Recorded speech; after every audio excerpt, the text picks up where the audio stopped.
What's up YouTube, and welcome back to KangBrosTV.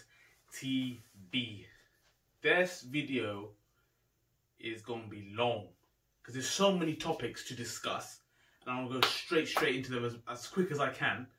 But first of all, the blue shite, congratulations, you got your win, deservedly as well, in my opinion. If people disagree, let me know. I've said for ages, Ancelotti is a boss when it comes to tactics, making it hard for other teams, knowing when to switch things up. So I got nothing to say against that. The celebrations were a bit booky, but if you're winners, do what you want as far as I'm concerned. So that's what I'm going to get that out there straight away. First question, is it a penalty or not? For me, no. I don't think it's a penalty, but I ain't got any complaints. I don't think it's a penalty, but I don't think it's a clear and obvious error. So if you want to go by the letter of the law, I don't think it's a clear and obvious error. I don't think it's a penalty because from what I've seen. But if you actually see how it pans out, the guy would have had a tap in if he didn't get caught up in Trent. So for the actual offence, because I think he's gone across, he's not actually looking at him. I don't think that's a penalty for that. But I don't have any. I'm not going to sit here and be like it's a travesty. For me, I totally disagree. It's a most blatant penalty I've seen. So all these Liverpool fans that I've seen, like including you, and I've seen all across Twitter and all this kind of stuff saying VAR and it's not a penalty, he got hit in the head. Trent knows exactly what he's doing. When you try to wipe someone's legs out, your leg movement is just this. Wherever you can put somebody off, and you can blatantly see Trent's leg just trying to do anything he can to trip him up. Because Trent can exactly see what happened. He can see that Alisson has parted it out, and he's going to get a tap in. So for me, if you see his leg, before you say a point, when you see his leg, do you see his leg do this? Yeah, okay. But what I'm saying is that's not a natural movement. Up to that point, if you actually look at, and like I said, I don't want to get too sidetracked on this because I don't want to sit here and be like, that's why we lost the game. Absolutely not. I'm just saying, it's just everyone's talking about it. So the reason I say I don't think it is because if you actually look at what Calvert-Lewin done prior to that, when he's on the floor, when Trent's looking the other way, he gets banged in the head. He actually goes out of his way to get caught up in him. Yeah? And that's why at that point, that's where he's going down. Yeah. So on the basis of what I'm seeing, that's why it's not a penalty for me. But you're right. I know. As a defender, you just go, oh, yeah, you go, oh, no, I didn't see it. That's it. I didn't see, bro. That's what I'm saying. And you see his leg blatantly do that. So for me, that's why it's a penalty. So people who, like I said, for me, if you look at, I can see why people don't think it's a penalty. I can see why, and I'm one of them. I don't necessarily think that can be. I don't think he can do anything else at the initial point of contact. That's where I think he's going down and he's looking for it. And I think for that reason, he shouldn't get the penalty for that because he's gone looking for it and the refs bought it. But the way when it pans out afterwards, I can see why if that was where they. But then I don't think they've given it for that. I don't think it's for the legs tangling. They've given it because they think he's deliberately got in his way. That's what the penalty's been given for. But like I said, I don't. Whether it is or isn't a penalty, that's not why Liverpool lost the game. Let's just make that very clear. Yeah. Do I think VAR shit? Yes, I do. Do I think Salah when Digne puts his arm across him and pulls him down? Do I reckon something's got to happen about that? Yes, I do. But the problem is, if you go down, you're able to diver. If you don't go down, then you're not given a free decision to make. That's where for me it's a shambles.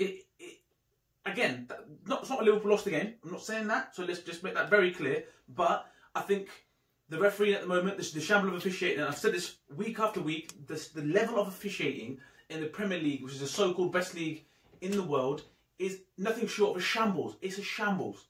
The level of officiating in the Premier League, I've watched it across many games this weekend. Shambles. And there will be shambles tomorrow's game. There will be shambles. Of course there will. The thing that got me was when he goes to the screen to look at the challenge, if it was a foul or not, it's how quickly he makes a decision. He literally goes there, looks at one angle, no more than that, you can see it.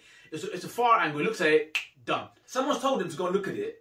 That's what I'm like. And the thing is, for me, if you stick with your decision, there's no problem. But you go there, why don't you watch 3 or 4 different angles and then say, okay, I'll stick on this. I'll be like, fair play. But the fact that you've gone over there, you've just gone, yeah, all right. That's what pissed me off. Like, that's just so dumb. It's like unreal. Okay. The other thing that I'm getting vexed about is all these, these dopey, deluded fans for me, the Liverpool ones. Yeah. You know who you are. You tune in and you say that we make excuses. We do this shit for views. Rare. The excuses have to stop. The amount of excuses that some of these Liverpool fans are pulling out, it's beyond a joke. Today, I'm hearing it's Kabak's fault. What? Think, Ray. It's gas, money. Kabak, a loanee from Schalke. You're blaming him. What are you talking about? He's coming in to do a job just to cover up. And his performance on top of that wasn't even that bad. Like Carragher. Oh, bro, don't get me started about Carragher, bro. Okay, so before you go into that one, Kabak, yeah? First goal. Now, if people are saying that it's his fault for the first goal, like I said, you're pissed up. You're pissed up. Because, yes, he could have done better. The only thing he could have done better was the first initial header. Absolutely. Yeah? But prior to that, Thiago did some dumb shit. Curtis Jones did some crazy dumb shit. No one's talking about that. Yes, there's two examples in that game where he got caught square, right? One for the first goal and one where the offside was when Richarlison wasn't offside in the second half. He was a bit square, yeah? But if you're telling... The other thing you've got to turn around and say is that pass and run was fucking brilliant. Exactly. People are not just acknowledge that for a minute. Think, hold on a minute. It's brilliant. That was brilliant. It is. The finish. Didn't even look up. Baps. Yeah. So I've seen Carragher get caught up to that many times in his career. Many times. Yeah. So let's put some perspective on it. And also, as much as I don't think Kabak's at fault, I mean, yes, he could potentially be better. Shit. But it could be better. He still ain't stopping that goal. But the other thing I'm gonna say is, you get what you pay for. You get what you pay for. Yeah, that's true. No one said, actually, to be fair, no one's actually said that. But you get what you pay for. What did you expect him to be? Exactly. Well, did you expect you were going to get like a young Rio Ferdinand? What is it that you expected? There's going to be mistakes. There's going to be a plethora of mistakes. We have to accept that. That's what we have to accept. You get what you pay for. You're paying for a championship defender who hasn't even made an appearance, yeah? And you're paying for a guy who's bottom of the Bundesliga, whose team's bottom of the Bundesliga and he's young, yeah? But I can live with that, but you get what you pay for. Let's just put some perspective onto what it is. It is what it is, yeah? But I'm not having people turn around and say it's his fault, because it's completely unfair, but it's not. It's just not. Look, we said this, I think, probably a month ago or weeks ago. We said, so when is it that Liverpool fans stop making these excuses? So they're saying that, oh, when Virgil van Dijk comes back, suddenly everything's going to turn out to be all right. You fans, you're just ignoring all the injuries and all this kind of stuff. These teams like Fulham, Brighton, all these teams there, they somehow beat teams, somehow compete against these teams, and they're nowhere near this, even this starting 11 that we got. Southampton, yeah, have been on the worst run of however long they've been on, yeah? The worst run that they've been on. Do you know, I think one of their last victories was us. Yeah, so their team is decimated, yeah? And they beat us. So what I'm saying is, like I said, I made this point ages ago and people have come for me on this. Not a problem. I'm all good with that. But my opinion and my point is this. Everyone's like, oh, he's got injuries. No other teams will be able to cope with these injuries. You lot are just so out of proportion. You lot are just pathetic. Okay, we have injuries. Okay, we have a serious problem with injuries. Yes, okay, I get that. But what is acceptable then? What is acceptable? Because as far as I'm concerned, if we don't, from where we are now, and after the round of fixtures tomorrow and the next day, yeah, we're going to be sitting 8th or 9th in the league. People are like, oh yeah, well, if any of the teams had our injuries, they'll be 10th. We will be 10th. We will be 10th. Hello. This is what I mean. Like, we said this ages ago, so what is acceptable in your eyes? So what, you're just going to take that, okay, we've got all these injuries, and just keep paving cracks. Oh, we're playing poorly and we've got injuries, but we're still top. Teams have 3 games in hand on us at this point, by the way. Let's put that in perspective. Then they're still in the top 4. I can't believe you lot are annoyed. We're still in the top 4 and we've got all these injuries. It went from there to there. That's what's going to happen. That's what I'm saying. Get real. It's gone from there to there to there to there to there. It ain't looking like stopping either. It's not looking like stopping. So let's come on. So hit in the comments. Because I want to see what you got to say now. Like, what are you saying? Like, so, like I said, all these other teams in the lower league, bottom of the league. So, do you think they just come to these games thinking, you know, we're defeated, we can't match these lot, we got injuries, we can't compete with this team, and so we're just going to cop the L's? No, they don't. They think of a different way how we got to play. We've been saying throughout the whole game, just screaming. If your way is not working, which it ain't, do something different. Why did we beat Leipzig? Is it because we played so well? Or suddenly we just turned it around? We start popping it and playing so good? No, it wasn't. We made them make errors. And how did we do that? We literally hit long balls over the top and they just gave the fucking chances to us. It's not even that. Just play in that. Put the ball exactly. It's percentages football. When the chips are down, you just percentages football. Play in their half. Today, Everton scored within 2 minutes of that game. How they start the game? They got the ball, boom. Why is that? Because they thought, put these men under pressure, because they'll get, let's let them make the mistakes. The conditions are as they are, let's let them make the mistakes. The goalkeeper's been shaky, the centre-back's new, he's young, and he ain't Virgil, obviously, right? Trent's, you don't know what you're going to get with Trent, although I thought on the whole he was actually okay today. But point being is, they played in our half. They also thought they were going to score any time they went forward. Let us make the mistakes, and we did. That's what we did. Bro. So the other person, we're going to go back to... I was going to check the tapes.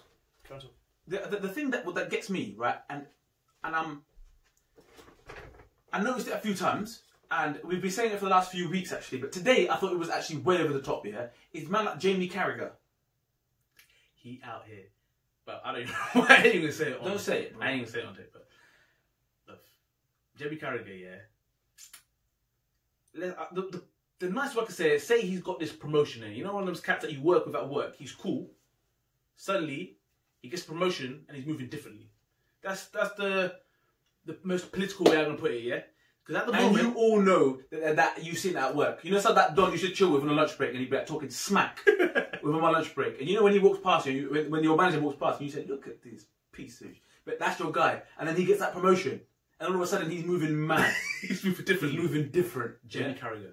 Yeah, because and the thing that made me happy when I went to Twitter, because Twitter actually gets me vexed reading some of the comments here.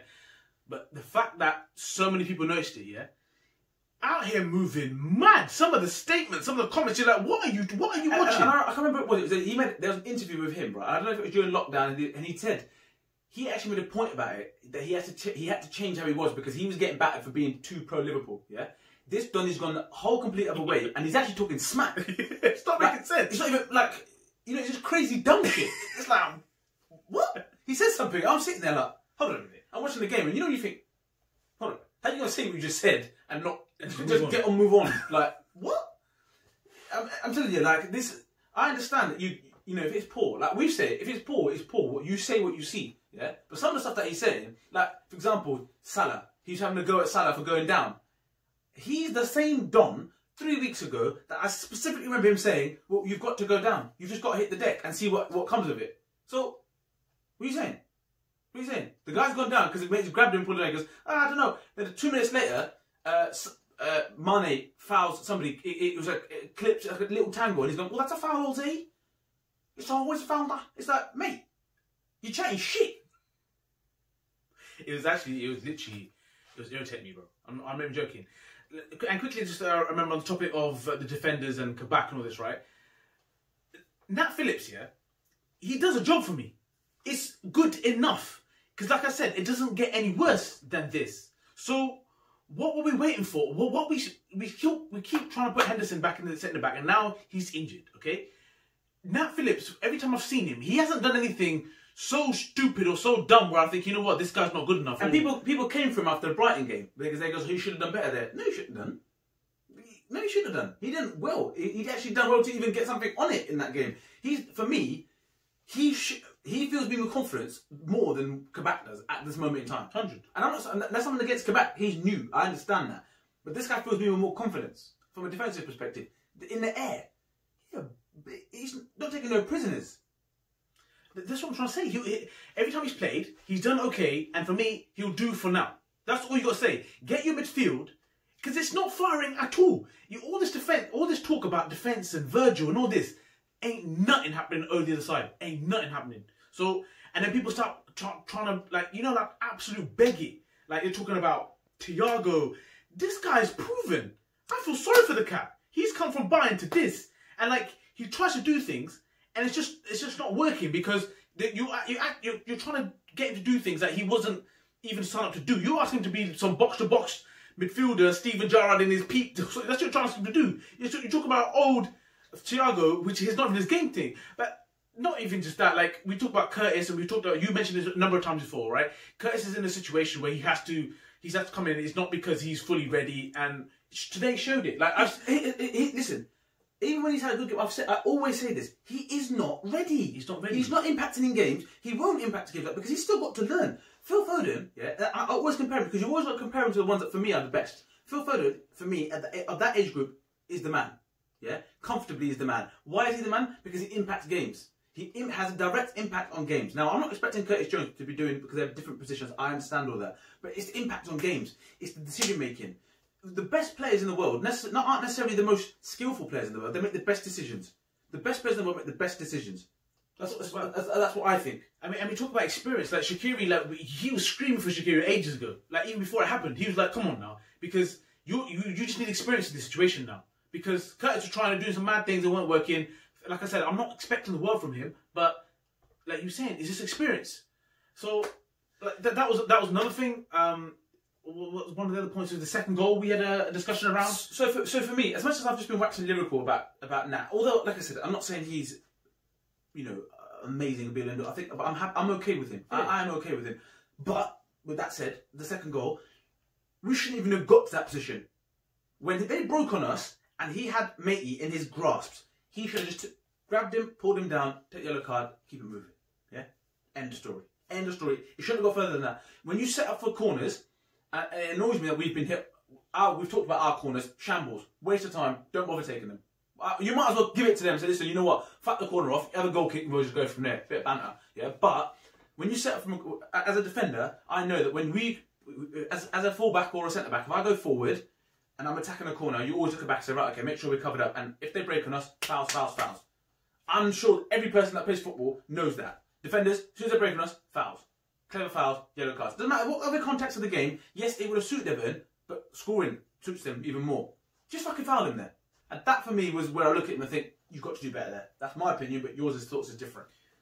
I agree with what you're saying, because it can, even before it gets to that situation, it could have been put to bed.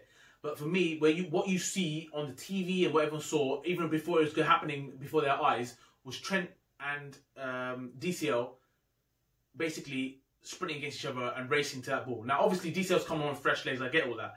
Trent has just looked down. He's not even looking towards where the ball is. He's like, okay, I need to beat this guy in a race to get into position. Now, for my very small experience of playing football on a level-aside pitch, if I know that I'm not making this run, or I'm going to lose out to this guy in a race, I'm fouling. I'm fouling. I don't care how it is. If I'm hitting the deck and I'm biting his ankle, I'm fouling. Not once did he even attempt to trip him, foul him, take it early doors, like you said. Break the player much. He could have done it ages ago. Trip him, do anything. If you know, if you're Calvert-Lewin and you're in a foot race with Trent, yeah, you're thinking, I'm quicker, faster, stronger, everything. Because he is. If I was DCL, and you know when you're running, and you're like that, and you look like this, you go, well, this guy is sick. Boom. That's what I'm thinking. If I'm him, Nat, stop it at the source. Trent, stop it along the way. But it shouldn't get to where it gets to, as far as I'm concerned. The guy who played the ball, he had just a little simple ball, and it's fair play to DCL, because when he came on, yeah, it was a problem. When he wasn't playing, I was like, you know what, this is actually decent, because he causes problems. He uses his attributes brilliantly and perfectly. And going back to the Carragher point, Carragher was picking on Kabak today, saying he's shocking, he's really struggling, whatever. Doucouré was the worst player on the pitch today, and I'm a massive fan of Doucouré. Yeah. I'm a huge fan of Doucouré. Listen, I'm open for grief from Mads, because I've been a big fan of him. Lucas Digne missed 3 balls today because of the wind. Missed 3. Not once did Carragher mention anything about Lucas Digne, but all he was getting on Kabak's back. So as far as I'm concerned, as I say, Carragher, take a look at yourself, my friend, because I thought today some of the stuff you've come out with, maybe it's because he's hurting like the rest of us. Then yeah, okay, I understand you're hurting, but he was talking a lot of smack. Go on. So the last 2 topics that I want to touch on, right? So I'm seeing all this stuff about like other fans, neutrals, saying that Liverpool are the shittest champions or shittest defenders of the champions. Like, now, for the life of me, it's like, are you begging it that much to be relevant or talk about a topic or shit on the champions who've gone and done it? Like, for me, I've never ever shitted on any champions. If you've gone and won the title, that for that year, rated. I'm talking Chelsea, I'm talking United, I'm talking City, Leicester. I don't care what Leicester did after that. That year, I still said till today, Leicester, what they did was amazing. So all this talk about shit, no one cares. I don't give a damn about Liverpool's defence or the championship. It's a brand new season. What are you doing now? That's what I'm talking about. I don't care what Man City did before, last season. What are they doing now? All this talk, I don't know if you agree with it. People talking about, oh, Liverpool. And the other thing is, for me, if you're bringing that notion up here, you're begging it to so badly because you blatantly know that this team, this Liverpool team, isn't the same as last year. You know this. I don't need to tell you this. Everyone knows that Liverpool have those injuries, big injuries in certain places, and it's been going on. So I'm just a bit baffled to why people bring this topic up, because I don't actually give a shit about last season, because for me it's done. I'm looking at this season and moving forward. Am I just the one who's getting vexed for no reason, or do you agree with it? What do you say on this topic? I don't give it no energy. I don't give that. And the reason being is because, my personal opinion, I think the cycle that we've had, I do think is done. I think that cycle is done, because I think whether or not it's done early because of the situation that we find ourselves in, and it's not confidence and people's heads are turned or whatever, doesn't matter. What I'm saying is, people think what I'm about to say is controversial. I don't care. The last 3 seasons that Liverpool have done, Champions League, Premier League, second in the league, and Champions League finalists twice, this team will go down in history as one of the greatest teams to ever grace the Premier League. Wait, you say that, yeah? So this is what I'm saying. So when I read comments on this topic, I see dumb clowns saying, "Oh, so you man are saying this team is better than 99, rare. This team don't go down no great." And that's what I'm saying. That I don't get the disrespectful of Champions League. I don't get that. Listen, you got to go back to just as far as Cristiano Ronaldo. When Ronaldo was at Man United, he was called a diver. He was called a cheat. He was called he's this, he's that, he's this, he's that. As soon as he left, everyone was like, "Do you know what? It's so true. He's a fucking boss." Yeah, I like. 100%. Van Nistelrooy is another one. Yeah, Van Persie's another one. For me, Van Nistelrooy, Ruud Van Nistelrooy at Man United was a killer. He was certified. As soon as he left, everyone was like, "Do you know what? I just clocked you. He was actually sick." It's natural. Everyone does it, and everyone's going to continue to do it. Manchester City, for example, when Pep goes, yeah, when he will go down as arguably the greatest manager that Man City will ever have ever had, whatever. No question about it. But still, to this day, people are like, if he doesn't win the Champions League, is he a failure? Do you know what I mean? Yeah. So it doesn't mean anything. What we've seen for the last few years, this team will go down as one of the greatest teams to have ever graced the Premier League. Whether you like to accept it or not, it's only when it's done, or when Klopp goes, or when some of these mans leave, they're going to be like, "Do you know what? Klopp was a bad man. Klopp was actually a bad man. Salah was a killer, you know." Do you know what I mean? It's like that. Talking about this team, Wijnaldum at the moment, please rest the geezer. Please. Because he looks cooked. Yeah. He looks cooked. He looks fully cooked. You get me?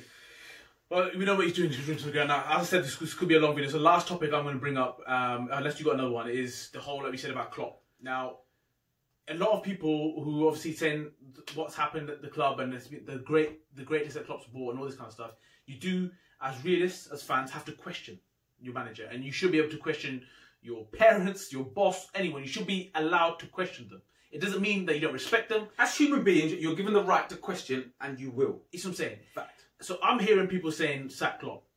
No. Yeah? That's how I feel about that. But what I'm saying is, you can always question him. Now, Klopp, I want to think about why it all fell apart at Dortmund. Right? He was doing so well, and it fell apart. And then I messaged a guy who's a Bayern Munich fan in Germany. I said, "Listen, dude, what's the coup there?" And he said to me, basically, his tactics weren't doing it anymore. People weren't falling for them tricks. And I'm thinking, "Woi, is that what's happening here?" Because as Liverpool fans, or they don't want to believe it, or they want to ignore the fact is that, are we one-dimensional?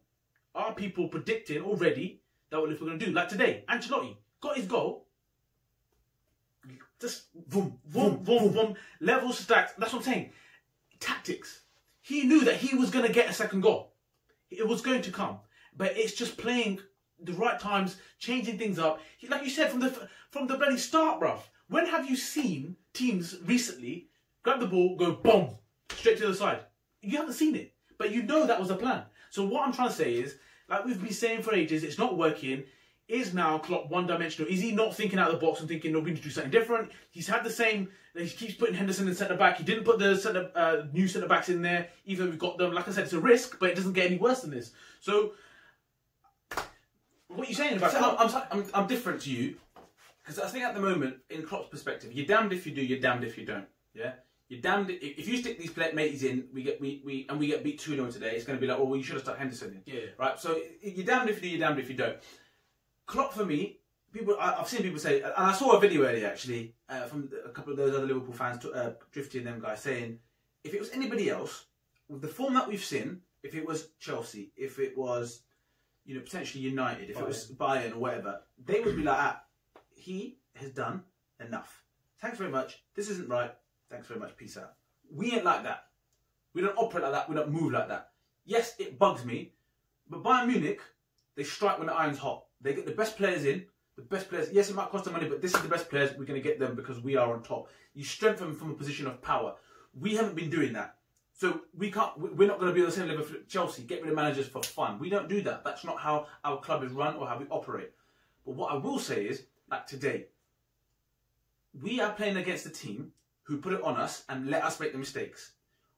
Any joy that we got today was when we played in their half and looked for second balls and played for mistakes. That's the only joy that we had. We beat Leipzig by playing in their half and preying on mistakes, right? Now, if what we're trying to do isn't working, which it clearly isn't, right? It absolutely isn't working, then something has to change. Bobby Firmino. I'm a massive fan of Bobby Firmino. He had shots today that were nothing short of a disgrace. It was a disgrace because I remember it as well. Yeah, and that's what I'm saying. But I can defend that guy till the cows come home. But I also got a comment on what I'm seeing in front of me. So that's when you got to turn around and say, right, okay, and not Origi. But why don't we say instead of going 3 up top, we're going to go 5 across midfield. We're going to go 3 at the back. We're going to go 5 across midfield, and we're going to try different. We're going to get the ball out wide, and we're going to whip it from different positions, or we're going to do something different. We're going to go and play in their half. We're going to go 2 up top, and we're going to play for second balls. We want our centre forwards or forwards to just literally go and fight with them, and we're going to play for second balls. Nothing's changed. So tactically, I am looking at it and thinking to myself, right, okay, Jurgen, we're in a situation which is alien to us. Inspire me.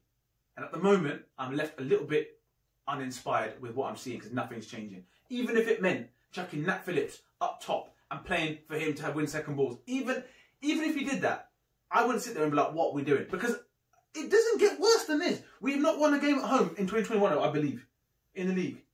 I had some stat about a goal, bruv. It was just a penalty, I think. That's it. But all I'm saying is, it does not get any worse than what we are seeing. Can we make that clear? We've not won a game in 2021 at Anfield, yeah? We've been beaten by Brighton, Burnley, Everton at home. We've lost to Everton at home. That does not happen. Fair play to Everton. You lot have been on a shit run. You've come to Anfield. You stuck out a game plan.